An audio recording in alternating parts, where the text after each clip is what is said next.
जनाब, यह एक ऐतिहासिक लोटा जान पड़ता है। जान क्या पड़ता है, मुझे पूरा विश्वास है। यह वह प्रसिद्ध अकबरी लोटा है जिसकी तलाश में संसार भर के म्यूजियम परेशान हैं।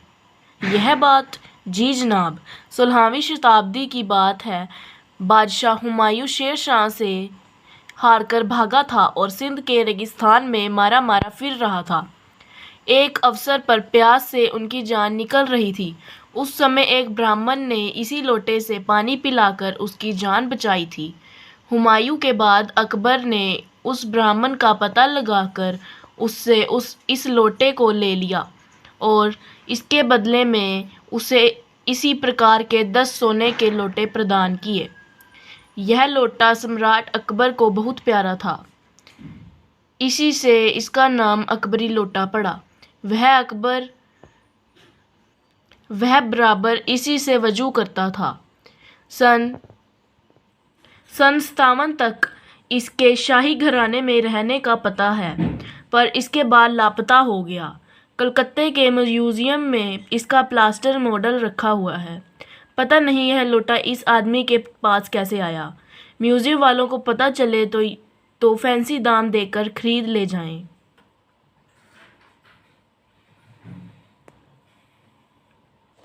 इस विवरण को सुनते सुनते साहब की आंखों पर लोभ और आश्चर्य का ऐसा प्रभाव पड़ा कि वे कौड़ी के आकार से बढ़कर पकौड़ी के आकार की हो गई।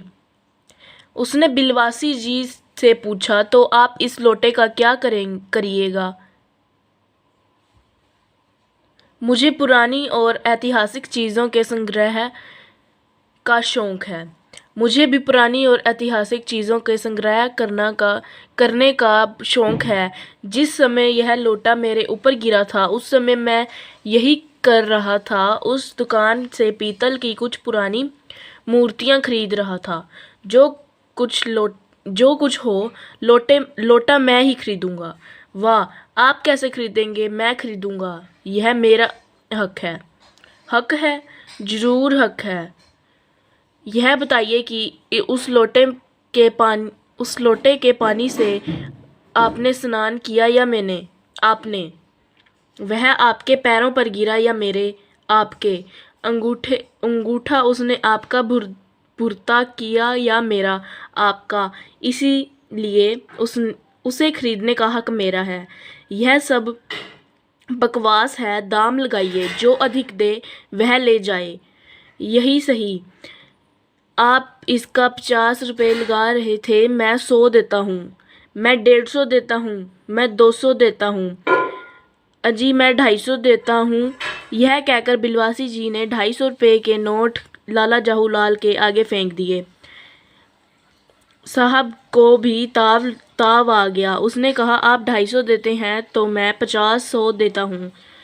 अब चलिए। बिलवासी जी अफसोस के साथ अपने रुपए उठाने लगे, मानो अपनी आशाओं की लाश उठा रहे हों। साहब की ओर देखकर उन्होंने कहा, लोटा आपका हुआ, ले जाइए। मेरे पास 250 से अधिक नहीं है। यह सुनना था कि साहब के चेहरे पर प्रसन्नता की कुंची गिर गई। उसने झटपट लोटा लिया और बोला, अब मैं हंसते हुए अपना देश लौटूंगा। मेजर डगलस की डींग सुनते मेरा कान पक गए थे। मेजर डगलस कौन है? मेजर डगलस मेरे पड़ोसी हैं। पुरानी चीज़ों के संग्रह करने में उनकी होड़ रहती है। गत वर्ष में हिंदुस्तान आए थे और यहाँ से जहांगीरी अंडे ले गए थे। जहांगीरी अंडा? हाँ, जहांगीरी अंडा। मेजर डगलस ने समझ रखा था कि हिंदुस्तान से वे ही अच्छी चीज़ें ले सकते हैं, पर जहांगीरी अंडा है क्या? आप जानते होंगे कि कबूतर की नूरजहां से जहांगीर का प्रेम कराया था। जहांगीर के पूछने पर मेरा एक कबूतर तुमने कैसे उड़ जाने दिया? नूरजहां ने उसके दूसरे कबूतर को उड़ाकर बताया था कि ऐसे। उसके इस भोलेपन पर जहांगीर दिलोजान से नौशावर कर दिया।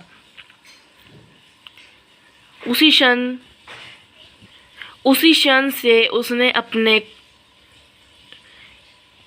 अपने आप को नूरजहां के हाथ कर दिया। कबूतर का यह एहसान वह नहीं भूला। उसने एक अंडे को बड़े जतन से रख छोड़ा। एक बिलोर की हांडी में वह उसके सामने टंगा रहता था। बाद में वही अंडा जहांगीरी अंडा के नाम से प्रसिद्ध हुआ। उसी ने मेजर डगलस ने पार्सल दिल्ली में एक मुसलमान सज्जन से 300 रुपये में खरीदा। यह बात हाँ, पर अब मेरे आगे दून की नहीं ले सकते। मेरा अकबरी लोटा उनके जहांगीरी अंडे से भी एक पुश्त पुराना है। इस रिश्ते से तो आपका लोटा उस अंडे का बाप हुआ। साहब ने लाला जाहूलाल को 500 रुपये देकर अपनी राह ली। लाला जाहूलाल का चेहरा उस समय देखते बनता था। जान पड़ता था कि मुंह पर 6 दिन की बड़ी हुई दाढ़ी का एक एक बाल मारे प्रसन्नता के लहरा रहा है। उन्होंने पूछा, बिलवासी जी मेरे लिए 250 रुपये घर से लेकर आए, पर आपके पास तो थे नहीं। इस भेद को मेरे सिवाय मेरा ईश्वर ही जानता है। आप उसी से पूछ लीजिए, मैं नहीं बताऊंगा। पर आप चले कहाँ? अभी मुझे आपसे काम है 2 घंटे तक। 2 घंटे तक? हाँ, और क्या, मैं अभी पीठ ठोक कर शाबाशी दूंगा, 1 घंटा इसमें लगेगा। फिर गले लगाकर धन्यवाद दूंगा, 1 घंटा इसमें भी लग जाएगा। अच्छा, पहले 500 रुपये गिन कर सहेज लीजिए। रुपया अगर अपना हो तो उसे सहेजने का एक ऐसा सुखद मनमोहक कार्य ही है कि मनुष्य उस समय सहज में ही तन्मयता प्राप्त कर ले। लाला जाहूलाल ने अपना कार्य समाप्त करके ऊपर देखा, पर बिलवासी जी इस बीच अंतर ध्यान हो गए। उस दिन रात्रि में बिलवासी जी का देर तक नींद नहीं आई। वे चादर लपेटे चारपाई पर खड़े पड़े रहे। 1 बजे वे उठे। बहुत धीरे से अपनी सोई हुई पत्नी के गले से उन्होंने सोने की वह सिकड़ी निकाली जिसमें एक ताली बंधी हुई थी। फिर उसके कमरे में जाकर उन्होंने उस ताली से संदूक खोला। उसमें 250 रुपये के नोट ज्यों के त्यों रखकर उन्होंने उसे बंद कर दिया। फिर दबे पांव लौटकर ताली को उन्होंने पूर्ववत अपनी पत्नी के गले में डाल दिया। इसके बाद उन्होंने हंसकर अंगड़ाई ली। दूसरे दिन सुबह उठ 8 बजे तक चैन की नींद सोए।